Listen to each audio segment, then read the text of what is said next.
Hey guys, so this is the Fashion Over outfit. So I bleached the outfit. So I got all these tie-dyes that I mixed up, and I want it to be colorful because I felt like it was just that blue. It was just boring. So I like to be creative. So one of my friends had bought me this tie-dye set a long time ago. She know I like to do stuff, and she's like, I thought you would enjoy this. I'm like, oh, thank you so much. So, I'm trying to use one hand. Let's see. Let's see if I can sit it up. Hold on, I'm going to go get the, let's see. I do it like this. And let's see, as long as Gino long. Let's see, I'm trying to make sure it's in the frame.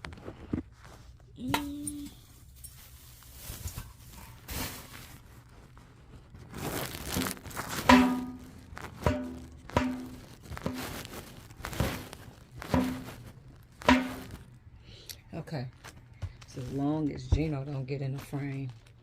So, I'm just gonna see, but I just kind of want it to be kind of colorful. Instead of always being one color. Make it be something funky. What the JBs say, make it funky. So yeah, but when you do this, you gotta when you do it, you kind of do it and let it soak to get what it needs to get. So I'm just doing some graffiti. Doing a lot of graffiti. So yeah, I'm doing like graffiti on it. So let's see. Okay, so y'all see what I'm doing? I'm just doing some graffiti. You know, summer's coming. Let's do some graffiti. Uh-oh, I lost the top. So I bleached it. So earlier today, I bleached it. So it got bleached today. And I just want it to be different. I don't know. I like different, y'all. I really like some different stuff. So it's going to be quite an experiment. I like when people look at the stuff like, what is that? You know, you see this? Mama look like she doing a crime scene. You get back.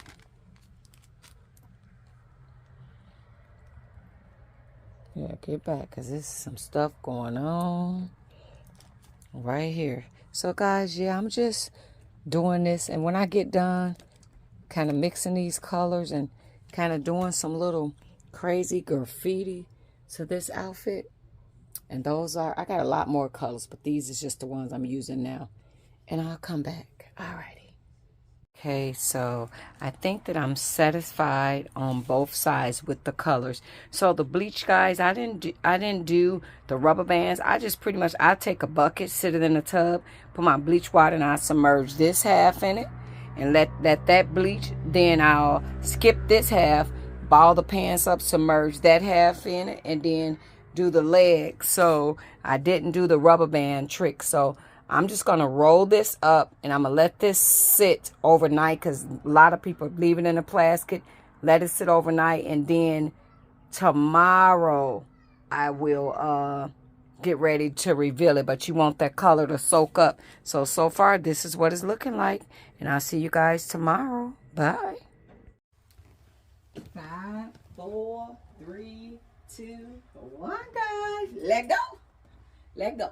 So this is how it turned out. And like I said, I just wanted something different because I've been buying a lot of denim and stuff like that. So I wanted something different. I like to have on something just a little bit different. I did get this from Fashion Over, guys. So the bleach system, I did no special. I use buckets, and don't do full 100% Clorox. I like to use a dollar store bleach because Clorox to eat your stuff up. So if you're using Clorox, do a lot of diluting with water and check on your clothes to make sure, because when I was younger, I remember sitting clothes and the Clorox came back and that Clorox ate the jeans up because I was salt and pepper crazy with the ripped jeans and the bleach. But this is what it turned out to be, guys. And I like it a lot. And then I'm going to show y'all the shoes that I created. Okay. So I created these a while back. So they're very colorful. Very colorful. And I thought that these would be a good touch with this outfit. So I got this done. I'm loving it. I'm loving it. I'm loving it. Oh, and when you do start washing this, guys, because it is with dye and it bleeds, do not wash it with other clothes because it can bleed onto other clothes. But I like it. It's different. It's different. So that's what I was saying. I like different stuff. Guys, I hate to be putting y'all in my business. I hate it. I hate it. I hate it. I know y'all be like, Lord Jesus, but everybody have problems. So I'm going to say this to grandmothers. Grandmothers, when we're trying to intervene and we're trying to help, when our kids go through situation. I had a situation where something happened with my grandbaby. You only got one. This person got multiple kids, and but there's only one is mine, and I was trying to intervene and help. You know, my son don't live here. He lives in Illinois, and the kids is here. So when you're working with the social workers, something happened. Daddies and people just can't come from Illinois and snatch kids and take them. Once the state is involved, there is an interstate compact. But when you got these parents that raise their kids and their kids get to do whatever they want to do, when they want. I had a son, D'Angelo, the one that's deceased. D'Angelo was 16. D'Angelo lived here with me up until 16 years of age. When D'Angelo got 16, I'm saying this, and I was trying to explain to my son as a parent, your kids will get grown and smell themselves, as my mama say, and they'll turn up. And I'm not going to be in my house fighting with a child. Okay? And I got to say it. My mama always said a disobedient child don't live half of their days. And rest in peace to my son, but I will say it on the record that I did feel that my son was capable of putting his hands on me. He jumped in my face, boom, and flat-footed. I was talking to him about not going to school, and he was like, fam, and he had his fist balled up. Fam, I missed school one day, and I was arguing toe-to-toe. And sorry to put y'all in my business, but my significant other was in the room. And normally he don't get involved because, like I say, you know, my boys is, one of my sons was 18 and he was 16. So he wasn't, well, he's 17. The other one was, well, yeah, he's making 18. His birthday's gonna come. But, you know, he never really got involved because he like, okay, I'm dating you. You know, your boy's big. They got their daddy. They got you. You know, I'm out of it. But he was in the next room listening. And he walked out of that room and came, and my son was in my face like this. And he said, baby, move out of the way. And I moved out of the way, and now he's standing flat foot with my son. And the 18-year-old sitting right there as well. So he said, I never get involved in y'all parenting and what go on because this is y'all family. He said, but I will be less than a man to sit back in a room and allow you to huff and puff like the big bad wolf in your mama's face. He said, I love your mama. I love y'all. But I'll be damned if I'm going to let you hurt her.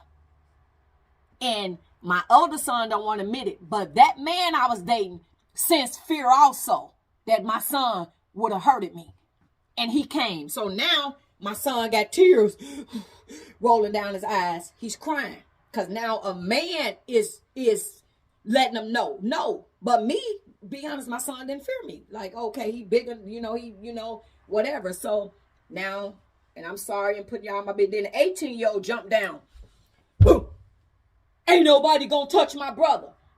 He told him, he said, man, if you would have been doing your fucking job when this little nigga jumped in your mama's face, and you would have went in your mama protection, I'd have stayed my ass in that motherfucking room and wouldn't have got in y'all business. You the older brother. You watching it. He ain't gonna do it. He said, don't matter. You watched him jump in your mama face. If you'd have jumped down and checked this nigga, I wouldn't even be in here. He was like, man, get out of here with that. So from that day on, I told my 16-year-old, you got to go. So the 18-year-old went and they lived with their dad. And 2016 October, my son wound up getting killed with his daddy and another brother, D'Angelo. And I'm saying this to say, and it hurts that I have to say that because I was trying to tell my son, because these kids don't get it. Your kids will turn on you, and I'm using my child as an example to show you. So when they bring those kids, and these kids used to doing what they want. They disrespectful. They do all kind of stuff. They, everything, you know, riding around with guns on snap, doing all kind of stuff. So the little boy, the minute the social worker dropped off, they said he could stay out till 10 o'clock. I'm like, cool. He put the mama on the phone, and I'm talking to the mama, and as the mama going, yeah, they're starting that, mom, everything good, blah, blah, blah. So the little boy said, I'll be back now, and I'm coming back tomorrow. I said, you can't come back tomorrow. You better be back. You better be back. I said, you got to be back because the social worker calling. When the social worker call, I'm going to tell. The mama on the phone saying, they ain't going to know he ain't there if you don't tell them. I said, girl, I'm not getting in that with y'all. He better come back. If he don't come back, then it is what it is. Sure enough, that little boy didn't come back. When they did the curfew, I didn't respond to the message right away. Like if I was giving him time. I waited till 11 o'clock and I respond. They say, hi, how's everything going with the kids? Are both of them there? Did everything go well? And I text back, the other person is here, but that person, a grown man, is gone. And he said he's not coming back. And y'all can't tell him what to do. And I said, and to be honest, I'm just tired. And the mama co-signed it. She told me to lie. I said, so I don't want him back in my home. Remove him ASAP. At this point, they made it where now there's no contact between me and the mom. Because now the mom mad at me. You let them take my fucking son. Why the fuck you do that? He was trying to get home. I was finna order him a lift. I said, you weren't even supposed to be calling me because me and you don't even supposed to be talking. He never called one. I said, you could play games with everybody else, but the record's gonna show you. I ain't finna play with you, and I ain't finna cover for you. I ain't finna lie for you. I ain't y'all partners in crime. I ain't finna be up in this motherfucker with the Menendez brothers and both of them team up and kill me. He ain't coming back. So she go, really? So I'm like, girl, I ain't talking to you no more. So I told the other person, don't bring the phone to your mama. I can't talk to your mama. When you go deal with the people, your mama, the people, and all, I'm not going to be able to deal with your mama. It's over. Your brother can't come back. You're not allowed to open my door, this, that, and that. So they even gave this person the rules. And this little person, old enough to know, they 13. So they even gave the rules. Do you know this little person followed me around everywhere I went? My mama on the phone. I said, get out of my face with the phone. I'm not talking to you, mama. My mama on the phone. Please talk to my mom. Please talk to me. Like everywhere I go, the little person, my mama on the phone, my mama, and all of a sudden I got in the kitchen, y'all, and I snapped. And this is what I was trying to avoid, and I snapped. And she, you gonna let them take my kids? You gonna let them put my kids away? I want my kids together. I said, you fucked up with your kids. You got your kid. I said, that's the point. Y'all always want people to take accountability for y'all shit. I told my son, get your fucking daughter. This is not my responsibility. Y'all out there in the 6-bedroom. Do whatever the fuck you gotta do. And I'm mad now in front of the baby. But this is the point they put me in. Get your child. You fumbled the ball. You dropped your kids. You did this. I'm not chasing no grown man. That boy told me he ain't coming back here. And I'm not finna go to jail. They running around. They dying. If your son died, you'll be on the news. They took my son and he died with her. I'm not putting this on my conscience. I got PTSD. I got anxiety. I got depression. All this is giving triggers back to me. And I told my son the reason why I said what I said and bringing the awareness to your brother because I'd be a lie and a hypocrite. And I'm saying this to you because I want you to understand your kids will turn on you. That little girl know what she was doing was wrong. So my biggest fear is they allow me to drop her here, drop off. That little girl will lure me at the park with her mama there. And her mama like an audience with all her little people so she could be out there talking crazy.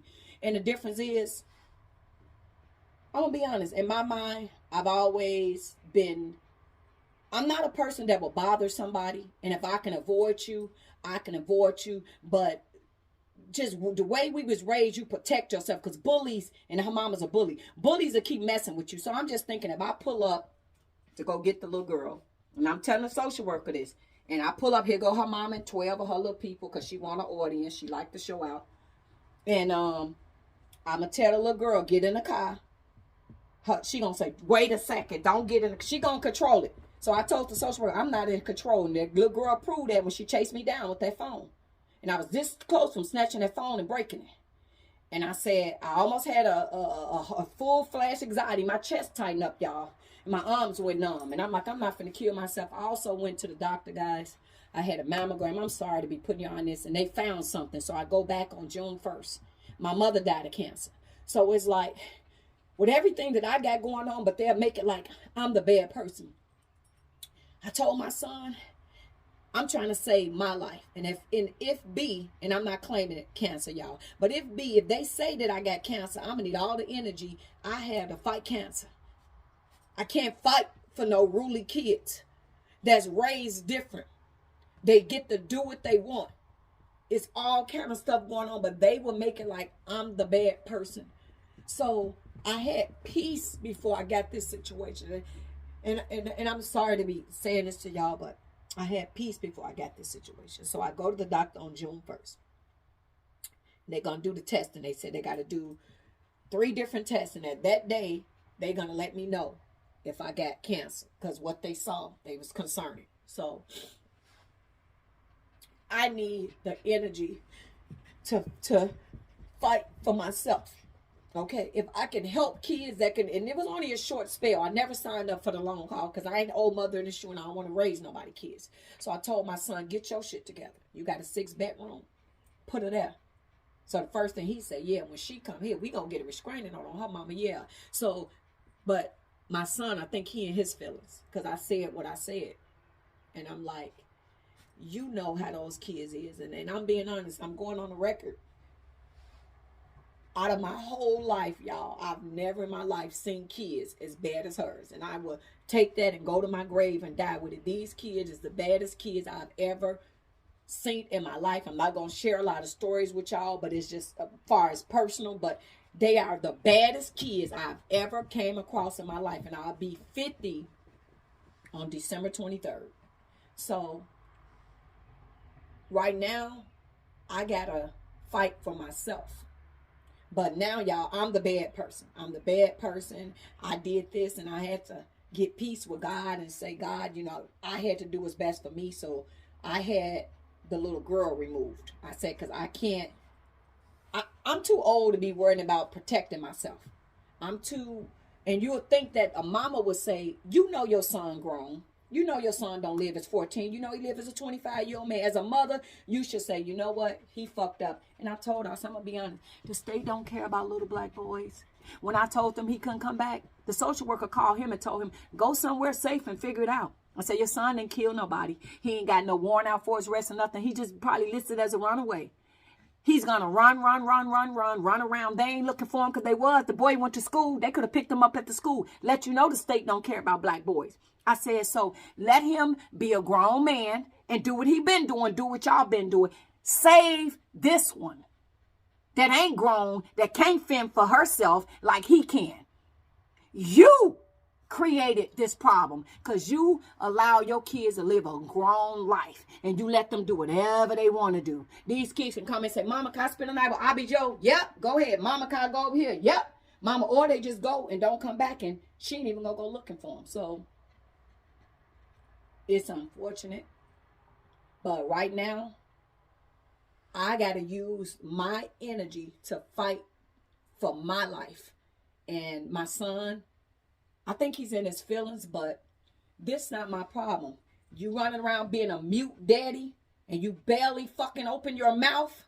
You should have told her, don't bring that phone to my mama with your mama on the phone. But you don't say shit. You sit there like a fucking mute.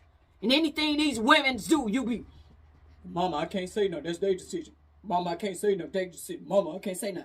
If you her fucking daddy, you can say something. But you chose not to. And then you get in your feelings when I'm saying what I'm saying. And I did what I did. But that's why I wish that I was legally married, because you know, I mean, you could date somebody, but ain't no man taking on all these problems when you dealing with somebody you date. Like, this too much. They be gonna say, "Ooh, okay, all right." They ain't gonna say nothing. Let me have been married and my husband, we'll be a defensive team. And my husband would say, "Nope, you ain't get no kids. Them kids is bad. You ain't gonna be able to handle it." Now my wife ain't able to do it. And that'd have been a closed case. And my husband is my protector and vice versa. I'm going to be the protector of my husband. When I see my husband finna take on something, baby. Nope. And I ain't going to say it because, you know, I'm more submissive. But I say it to my husband, and my husband going to step up and do what he got to do. I miss being married, because when you married, you got that partner and they got your best interests. I wish I was married going through a lot of this. I really do. I wish that I was married, because my husband will step up and say, "Baby, no." It wouldn't be on my son or nothing. Everything would be on my husband. Everything would be my husband. So guys, that's my story. That's what's going on. So I'll let y'all know June 1st what they said the results is. So that's just where I'm at. And I don't know, I just felt the need to say that, because you know, when everything gets said and spread it around, I'm going to be the bad person. It's my fault. I did this. And I had to pray. And all my friends that support me said, no, she got in a situation where she lost her kids. And it's not your responsibility. That's why I told my son, you do what you got to do. You get your child. I'm not old mother in a shoe, and I ain't raising nobody kids. Thank y'all for listening. And,